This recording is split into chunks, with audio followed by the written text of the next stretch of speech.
오늘 하나님께서 우리에게 주시는 말씀은 마태복음 21장 1절에서 5절까지 말씀입니다. 마태복음 21장 1절에서 5절 신약성경 35쪽에 있습니다.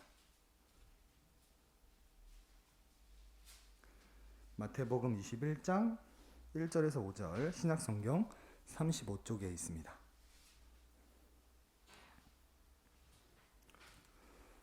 함께 교독하시겠습니다. 그들이 예루살렘에 가까이 가서 감람산 벳박에 이르렀을 때 예수께서 두 제자를 보내시며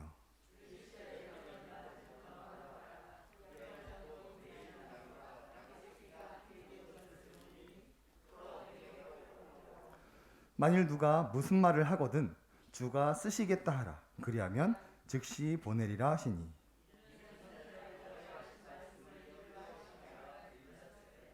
함께 읽겠습니다. 시온 딸에게 이르기를 내 왕이 내게 임하나니 그는 겸손하여 나귀 곧 멍에 매는 짐승 새끼를 탓도다 하라 하였느니라. 아멘. 아는 만큼 보인다라는 말이 있습니다.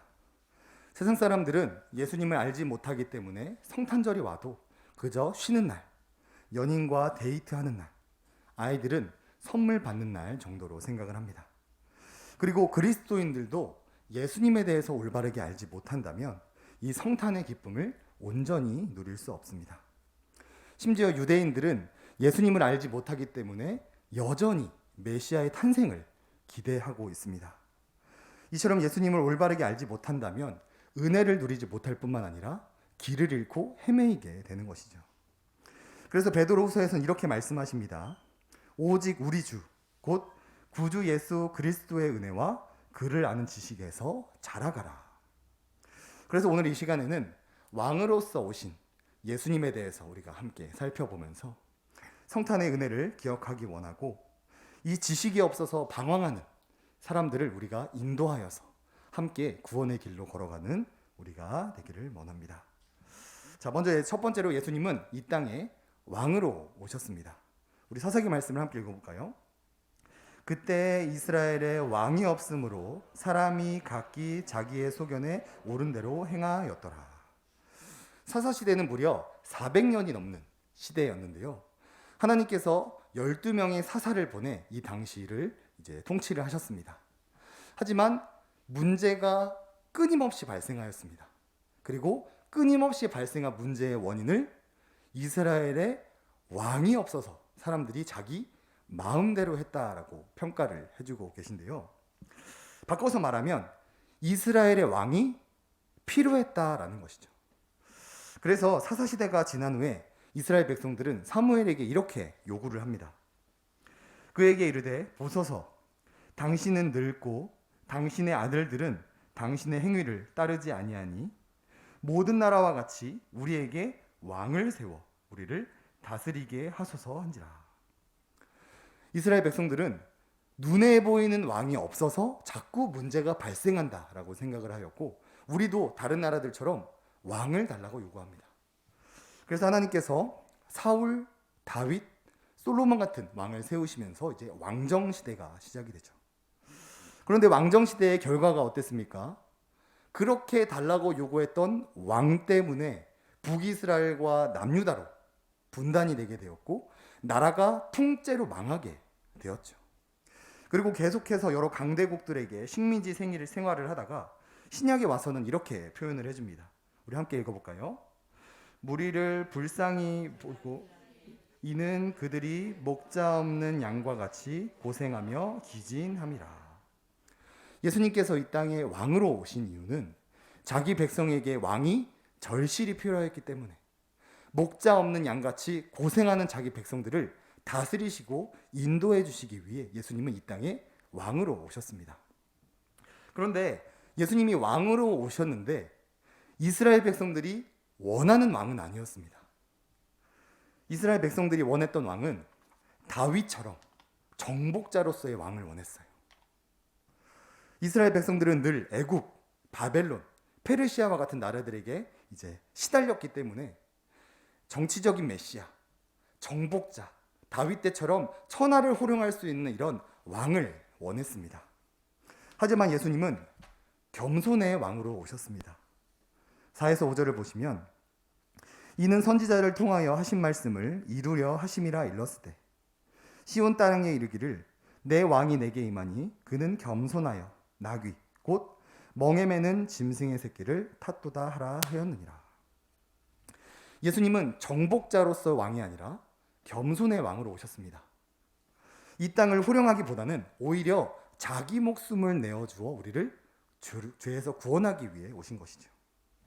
그런데 이스라엘 백성들은 이 사실을 알지 못했습니다.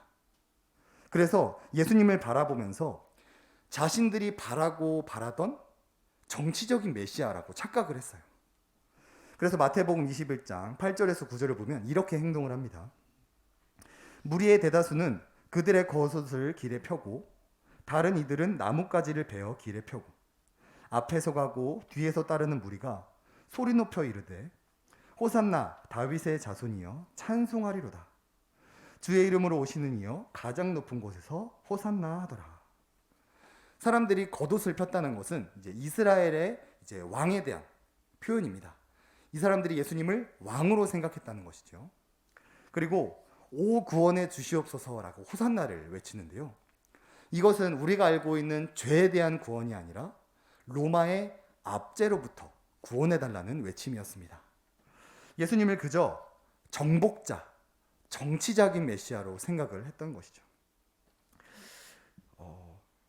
하지만 예수님은 전쟁을 통해서는 완전한 평화를 줄 수 없음을 아셨기 때문에 오히려 우리의 죄의 문제를 해결해 주시기 위해 이 땅에 겸손한 왕으로 오셨습니다. 이것이 바로 예수님이 이 땅에 왕으로 오신 이유입니다. 자기 백성에게 절실히 왕이 필요했기 때문에 참 평안을 줄 수 있는 것은 전쟁이 아니라 죄의 문제를 해결해야만 가능했기 때문에 예수님은 자기 목숨을 내어주시기 위해 겸손한 왕으로 이 땅에 오신 것이었죠. 우리가 이 사실을 올바르게 알 때만이 우리가 성탄절 때 온전한 은혜와 감사를 누릴 수 있습니다. 계속해서 본문 2절 3절을 보시면 이르시되 너희는 맞은편으로 가라. 그리하면 곧 매인 나귀와 나귀 새끼가 함께 있는 것을 보리니 풀어 내게 끌고 오라. 만일 누가 무슨 말을 하거든 주가 쓰시겠다 하라. 그리하면 즉시 보내리라 하시니. 여기서 예수님은 지금 나귀의 주인이 누구인지 이미 알고 계신 것처럼 말을 하고 있습니다. 이 본문의 의미는 예수님의 죽음이 이미 창세전부터 예정되어 있었다라는 것을 의미하는 것입니다. 예수님은 애초에 죽기 위해 이 땅을 오셨는데 이스라엘 백성들이 이에 대한 지식이 없다 보니까 예수님을 정치적인 정복자적인 메시아로 오해를 했던 것이죠. 우리는 이렇게 예수님에 대한 오해를 하는 것이 아니라 우리가 성탄절을 맞이하기에 앞서서 예수님은 목자 없는 양 같은 우리를 인도해 주시기 위해 오셨구나. 죽을 것을 다 아시면서도 우리에게 참 평안을 주시기 위해 우리의 죄의 문제를 해결해 주시기 위해 예수님이 오셨구나라는 진리를 우리가 꼭 기억하고 성탄을 맞이하기 원합니다. 그런데 오늘날 많은 사람들이 이 은혜와 감사는커녕 예수님을 박수무당 정도로 여기는 사람들이 참 많습니다. 세상 사람들이 무당에게 가서 무엇을 물어봅니까? 어떻게 하면 아들을 낳을 수 있는지, 어떻게 하면 사업이 성공할 수 있는지, 이런 현세적이고 이런 자기 마음의 소원 같은 것들을 물어보는데요. 이 예수님 당시에도 예수님을 무당 정도로 생각했던 사람들이 참 많았습니다. 마가복음 9장을 보시면 가버나움에 이르러 집에 계실새 제자들에게 물으시되 너희가 길에서 서로 토론한 것이 무엇이냐 하시되 그들이 잠잠하니 이는 길에서 서로 누가 크냐 하고 쟁론하였습니다. 예수님은 왕으로서 우리를 다스리시기 위해 오셨고 우리의 죄를 사해 주시기 위해 오셨는데요. 제자들은 여전히 예수님을 정복자, 정치적인 메시아로 생각을 했습니다. 그래서 예수님이 로마를 정복하면 누가 더 높은 자리를 차지할 것인가, 그걸로 다투고 있었던 것이죠.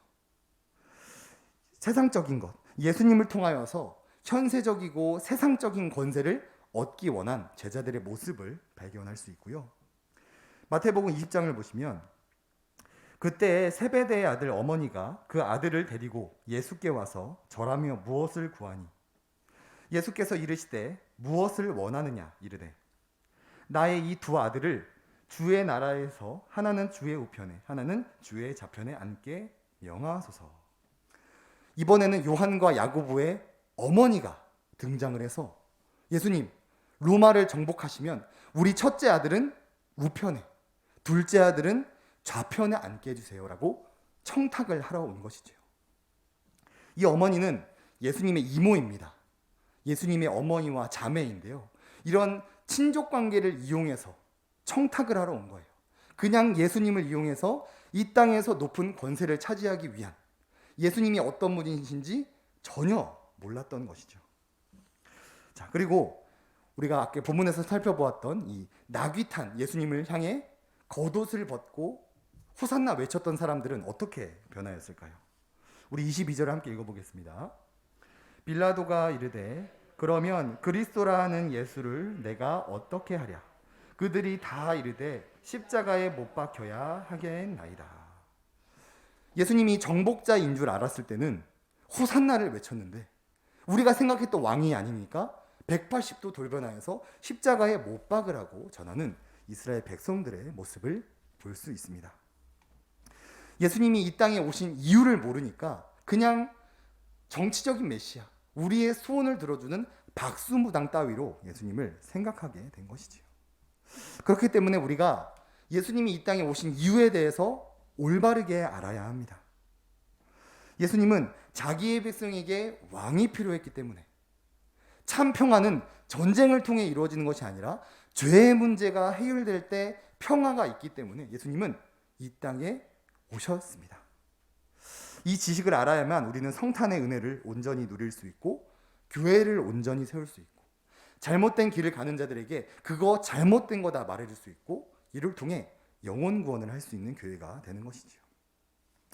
오늘날 이 지식이 없어서 길을 잃어버린 교회들이 참 많습니다. 제가 고등학생 때 이제 저와 신앙생활을 열심히 하던 한 친구가 있었는데요. 이제 교회가 분열이 되면서 이제 각자 다른 교회를 출석하게 되었어요. 자, 그런데 그 친구가 하필 신사도 운동을 하는 교회에 출석을 하게 되었습니다. 방언, 치유, 축사 이런 기적들에 과도하게 관심을 갖는 교회에 출석을 하게 되었는데 그 다음부터 애가 이상해졌습니다. 저와 만나면 늘 자기 담임 목사 자랑을 하고요. 갑자기 저에게 방언을 하라고 막 요구하기 시작했습니다. 예수님이 이 땅에 오신 이유, 예수님의 구원, 예수님의 성육식 사건 이런 것들은 한마디도 하지 않고 우리 담임 목사님이 이랬었다, 저랬었다 자랑하기 시작하고 홍곤아, 방언기도 꼭 해야 된다. 방언기도하면 성령님이 우리가 알지 못하는 기도까지 다 해주시고 다 응답해 주셔서 만사형통하기 때문에 홍곤아 방언기도 꼭 해야 된다라는 것을 저에게 강조하기 시작했습니다.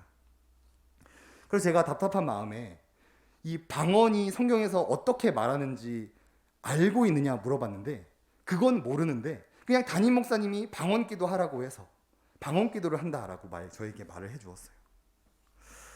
이게 예수님에 대한 지식이 없다 보니까 담임 목사가 길을 잃고 성도가 길을 잃고 교회가 길을 잃어버리는 것이죠.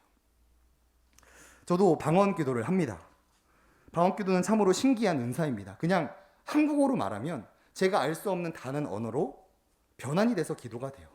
하지만 이 방언기도는 구원과는 아무런 관련이 없는 은사입니다.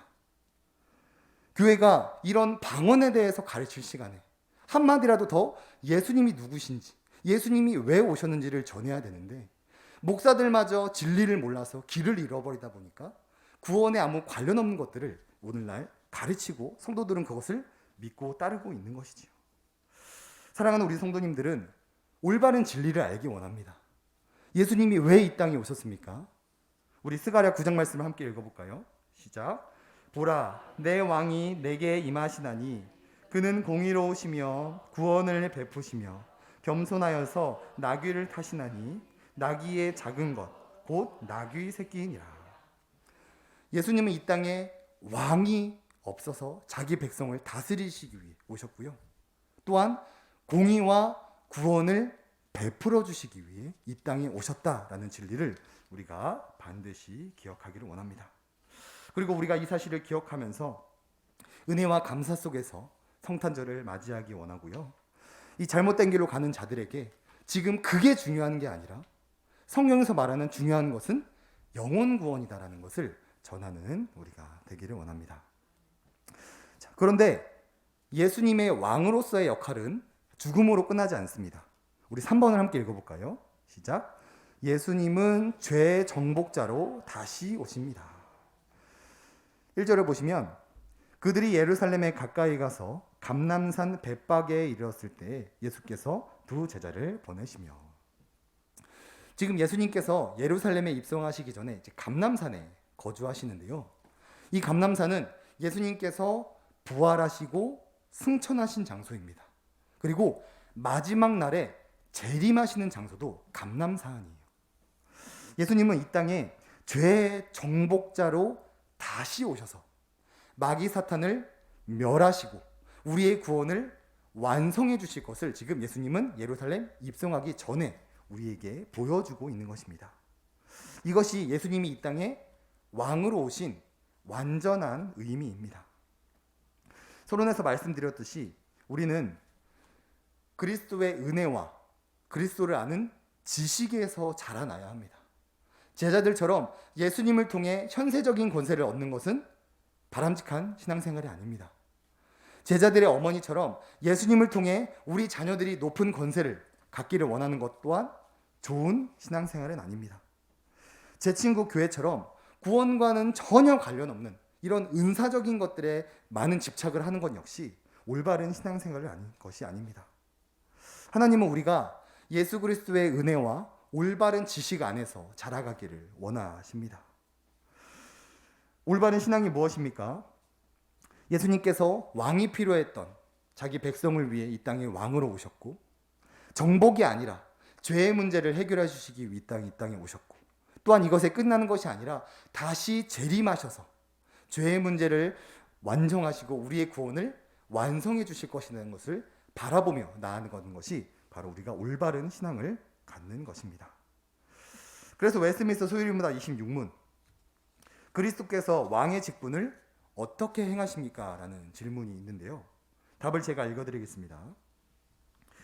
그리스도께서는 왕으로서 우리를 자기에게 복종하시고 우리를 다스리시고 보호하시며 그분의 모든 원수들, 곧 우리 원수들을 제어하시고 정복하십니다. 우리가 이 땅에서 바라보아야 할 신앙 고백은 이것입니다. 왕으로서 이 땅에 오신 예수님, 우리의 죄의 문제를 해결하기 위해 이 땅에 오실 예수님, 그리고 우리의 구원을 완성하기 위해 다시 오실 예수님을 우리가 바라보고 전하고 가르쳐야 하는 것이죠. 말씀을 정리하겠습니다. 이스라엘 백성들은 예수님에 대한 지식이 없어서 예수님을 정복자, 정치적인 메시아로 생각을 했습니다.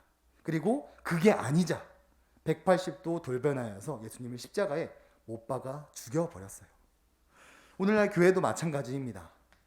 교회가 예수님에 대한 지식을 올바르게 알지 못하면 다른 복음을 전하게 되고요.